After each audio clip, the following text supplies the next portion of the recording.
Hello guys, nandito na naman po kami. Bumili po kami ngayon ng bagong cellphone.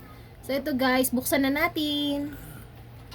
Actually, yung brand ng phone, bago na to. Hindi na to yung katulad nung nakaraan. Pero maganda rin to. And I'm sure na magugustuhan nyo to. So ayan, buksan na natin guys.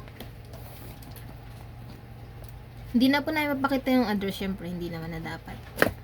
Kasi mahirap na for privacy na rin.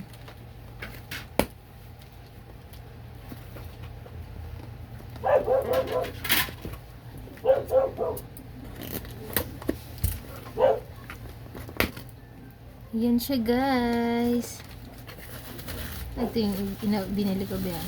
Sinama ko lang. Actually, hindi po to freebies. Hindi po to freebies. Binili rin po namin to. Ito na ang cellphone, guys! Redmi 13C. Isa din niya sa mga magagandang brand ni Redmi. Actually, meron na siyang powerful octa-core processor. And meron na rin siyang 5,000 mAh. So, same lang siya nung battery nung binili ko nung nakaraan. Meron na, ang RAM nito is 4GB RAM and meron siyang internal storage.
Open mo Pwede lang. na kaya ito?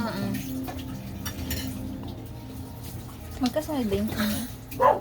Ito, magkaparehas kami. Ito yung nabili ko noong una. Nandito yung sa kanya. Medyo ano lang siya, ano lang sa akin. Parang silk tignan ba? Or anong tawag sa ganito be? Yung hindi siya matte. Ano siya? Marble. Basta hindi siya matte finish. Hindi katulad sa kanya matte finish siya. Tapos ano na glossy type na yung aking Pino, gusto. pino. Pares kami. Yun. Siyempre, English. Then, US. Ganun din. Same lang din dun sa binili ko. Yan, ganyan mo lang. Privacy check. Insert ng SIM. Siyempre, meron yan. Mamaya. Skip na muna natin yan, guys. Skip. Yan na. Then, more. Then, accept. Accept lang, guys. Parang katulad doon nakaraan. Skip mo muna natin yan. Mamaya na lang natin siya ayos. So, ayun lang. Ganyan. Ano mo lang. Kung ano lang preferred nyo ano. Tapos may mga policies lang na kailangan i-check. Ganun. Prepare na.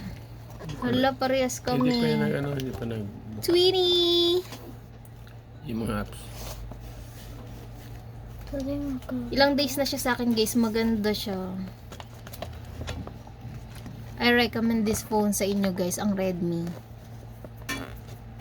Though may mga Tama. mga advantage and disadvantage naman almost mga phone. Pero all goods na siya. Sa halagang, guys, murang-mura lang to. Nabili namin sa Shopee ng mura, guys, sa halagang 3.7, tama ba, be? Or almost magti 3.8, ganon. Tong phone na to, guys. Di ka nalugi dito, guys, kasi ang ganda niya. Ang slim pa. Para kang naka-iPhone. Look. 'Di ba? Ang ganda. Tapos ang camera nito, mukha lang siyang dalawa, pero as you can see, tatlo ang camera niyan. 1, 2, and 3. So, guys, bumili na kayo. Hindi nyo pagsisisihan to pag bumili kayo. So, ayun, i-click nyo na lang yan dyan. Tapos, ayan na. Nag-start na. Diba? Tapos, ang smooth siya. Smooth to. Oh, diba? Tang camera niyan. For sure, syempre, malinaw. Diba? Malinaw ang camera niyan, guys. Di na kayo lugi dito sa 3,700 or 3,800. Basta gumamit kayo, guys, ng voucher, guys, sa Shopee. Merong voucher doon. Makaka-discount kayo ng 1-2 mahigit. Then, kapag naka-follow pa kayo sa page nila, may additional discount na 100 to 200 pesos. So, yan, guys.